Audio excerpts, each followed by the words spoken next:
Hello there once again, it's your old pal Locke the Bounty Hunter, and on today's very special episode, we're going to be taking a look at some interview clips, starting here from the Danny Miranda podcast. What is dating like for Lisa Ann? Oh man, that is a question none of us were thinking, but it never hurts to actually take a look at what a professional in the industry has to say when it comes to the subject of how badly they screwed up their lives. This is something special, gentlemen and gents, so let's not waste any more time and dive right in, shall we? Is it difficult for you to date with your history? Yeah, it's not an easy task. How do you navigate that? It's not an easy task. I don't really navigate it. Because there's nothing to navigate. This is a tricky situation.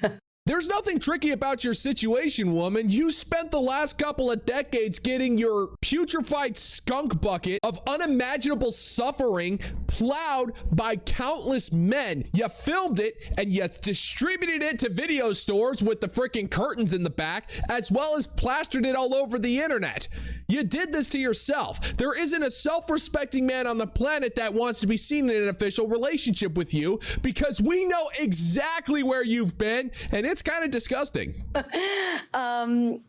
It's a failed attempt. So I have men in my life that I enjoy and that I trust, and that as long as they're single, they're in my life, whether we have dinner, whether we hang out at my place, those are my sexual friendships. There's one person that has been woven in my life for 13 years. He's truly the one person. He's my person.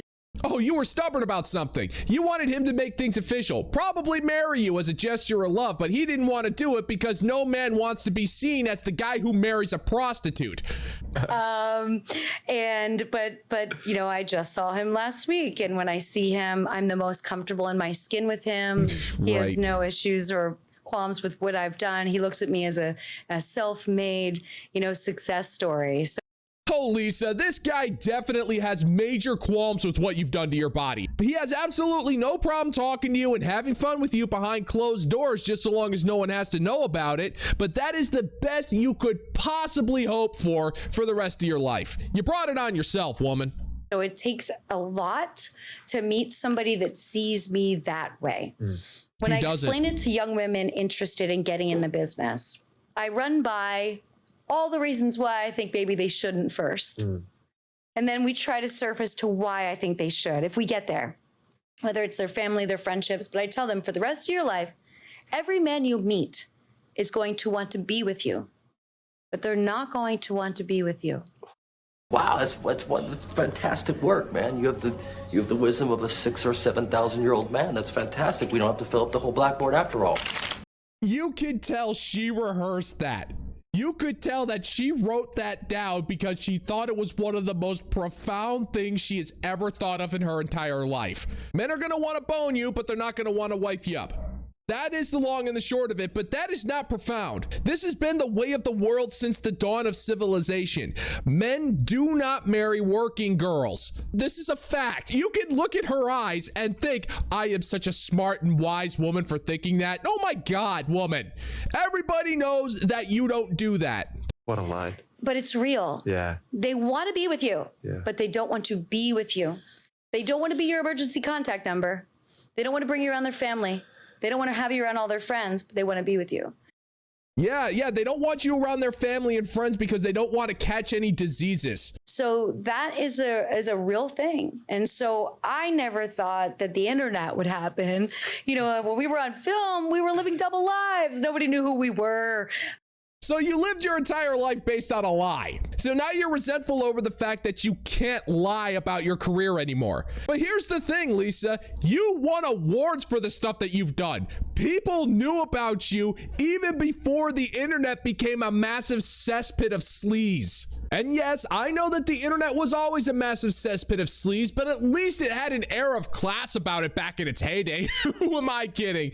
It was always terrible. Then the internet happens. I'm like, okay, double life, no more. and it's tricky. I can't meet a stranger. I can't be on a dating app. I meet people through people. I meet trusted sources through my friends. And usually, we'll hang out for a period of time. I've tried, so over the past 3 years since I've been here, I tried dating seriously twice. That was a mistake. Both times. I don't care what the circumstances were. Those guys both lowered their standards drastically because they were going to be dating an adult film star. And the first time, 6 months in, I found out he had a live-in girlfriend. Oh.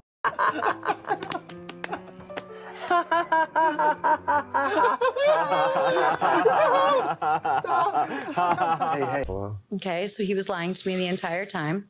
And well, that's what you get. We've made it past that. We're cordial now. You know, it is what it is, but I confronted him on it when I found out, and we had this conversation. That's not, but then.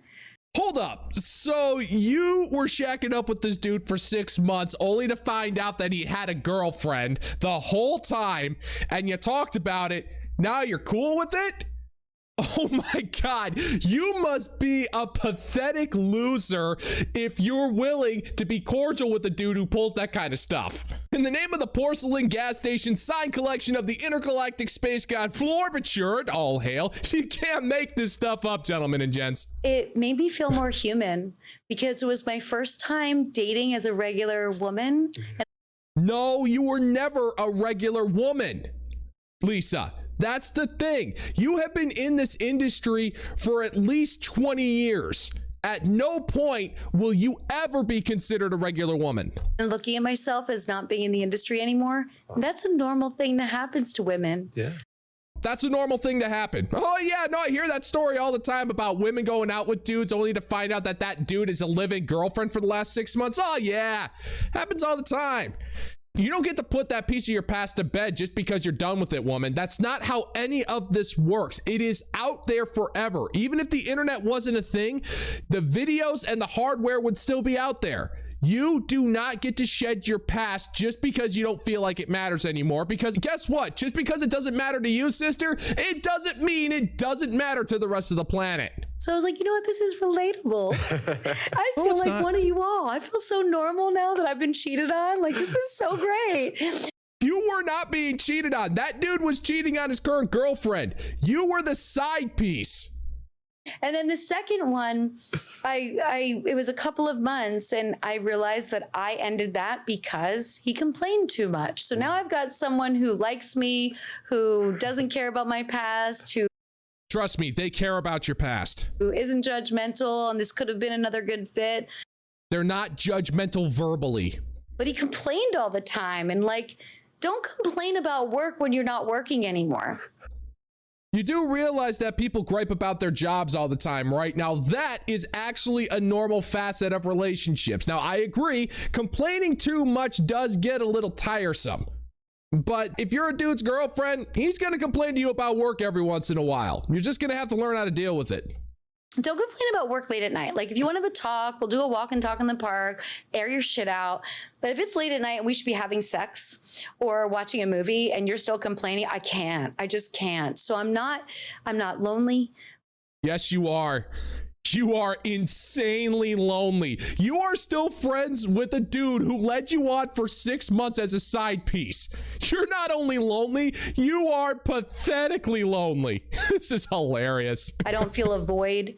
Yes, you do. But I would say, it's very important that somebody look at how difficult it is to date, especially when you're someone as popular as me. Right. Popular. Let's go with that. Sure, why not? I'll meet somebody and I'll think they're cool, and then I realize they're way too much of a fan for me to be comfortable having sex with. Or they'll bring up a bunch of other porn stars that they know, and I'm like, okay, we're done. We're done here. You're a fan. There's a lot of dudes out there who consume the product that you created for over 20 freaking years. Of course they're going to be bringing that stuff up. What do you expect? You should have been in line at Exotica. We're never going to spend time alone together.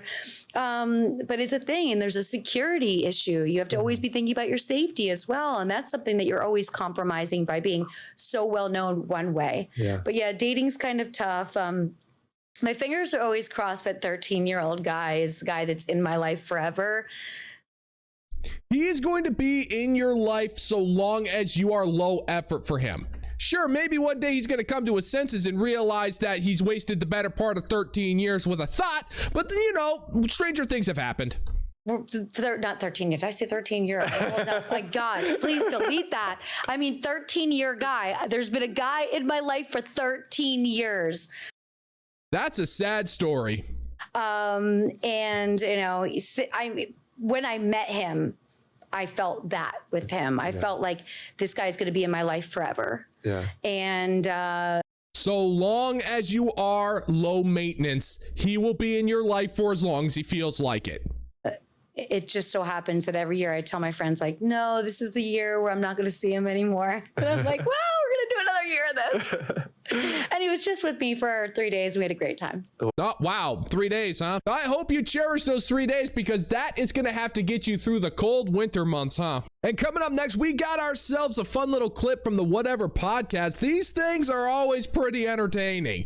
Her husband let her get run through by other men.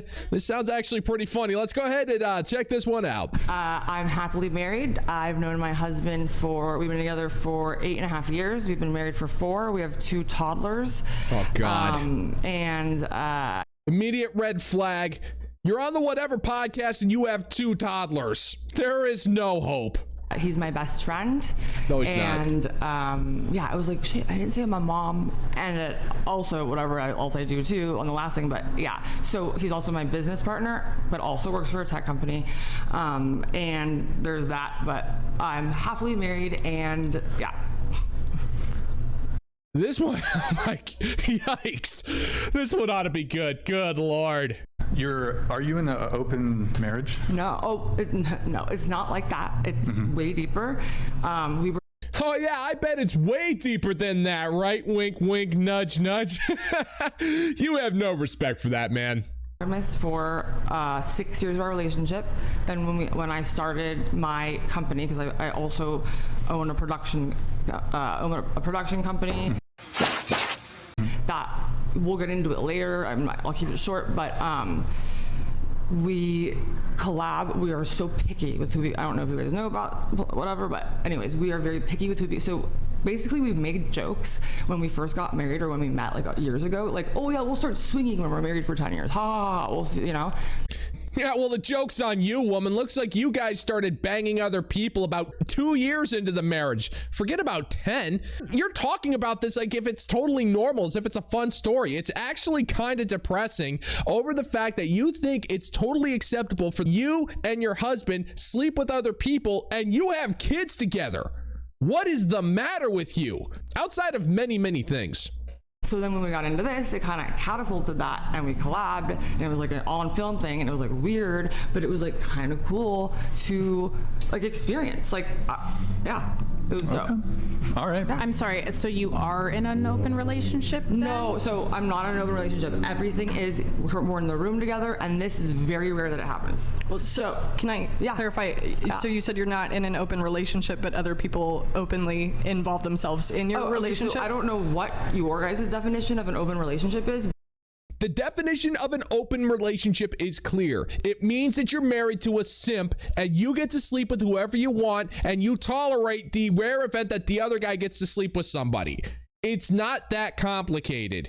But my relationship is so pure, so true, so awesome. People would die to. Oh yeah, I cannot count how many men are willing to take a bullet for a marriage where his wife knowingly sleeps with other people on camera in exchange for money.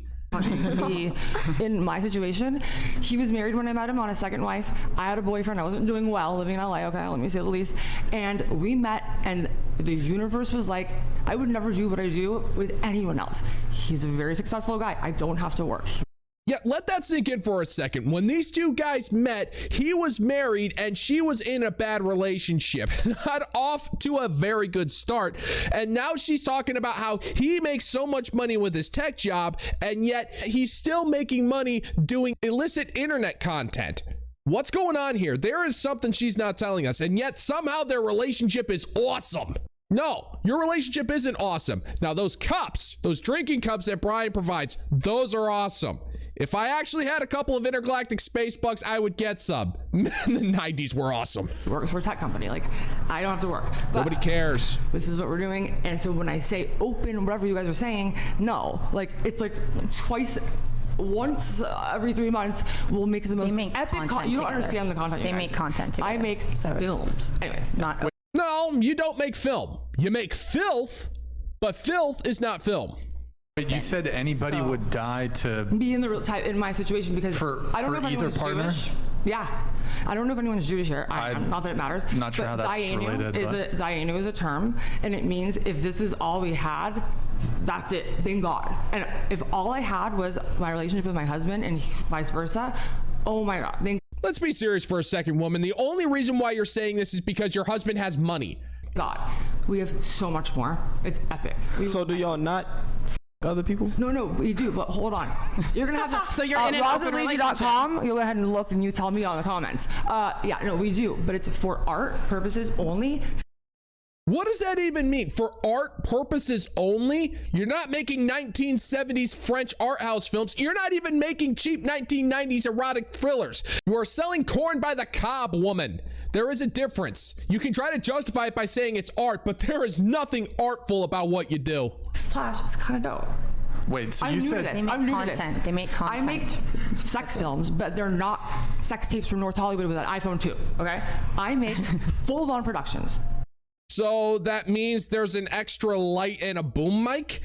Like to the point where like your mind would be blown. Can I have you scoot your mic this way? Like just your mind would be blown. Other way. That way. Oh, sorry. Direct. Your mind would be blown, as if this is Skinamax movies from 2001.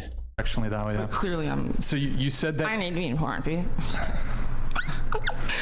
You said that. Oh my God, she does not have a functioning brain cell in that skull, does she? Anybody would die to be in my situation with my husband. Now, in your situation or your husband's Both, situation? Dude, we are literally. Does he sleep like for art or for production? Does he ever sleep with other women or no? So listen, never, ever, ever, ever, ever have we. Okay, I don't. There's so much here, but let me just get it clear. Oh, sorry. Never, ever, ever have we slept while we've been together with another person, not with each other in the room. Does that make sense? So he. Boy, there's no real easy way to say this, but look, you're a simp. Oh my God, that makes it sound so much worse. How can you think this is acceptable behavior? He's a cuck. No! Oh my God, no. And I do have a video about a cuck. A cuck is. Isn't that like a guy who watches? Does somebody else want to? Yeah, his woman get by other people. No.